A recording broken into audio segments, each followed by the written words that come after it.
Hello అండి. ఇంటికి ఎవరైనా గెస్ట్‌లు వచ్చినప్పుడు ఎటువంటి హడావిడి లేకుండా జస్ట్ 2 మినిట్స్‌లో చేసుకునే సింపుల్ స్వీట్ ఐటెమ్‌ని చూపించబోతున్నాను. దీనికోసం 4 ఇంగ్రీడియెంట్స్ మన ఇంట్లో ఉంటే సరిపోతుందండి.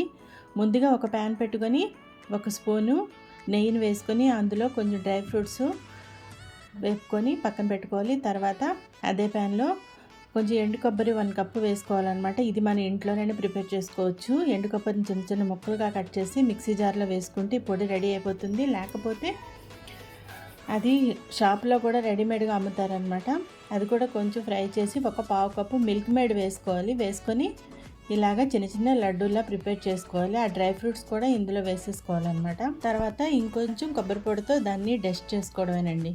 చూసారా ఎంత ఈజీగా మంచి స్వీట్ రెసిపీ రెడీ అయిపోయిందో. మీరు కూడా ఒకసారి ట్రై చేయండి. ఎలా వచ్చిందో నాకు కామెంట్ చేయండి. అన్నట్టు లైక్ చేయడం మర్చిపోకండి.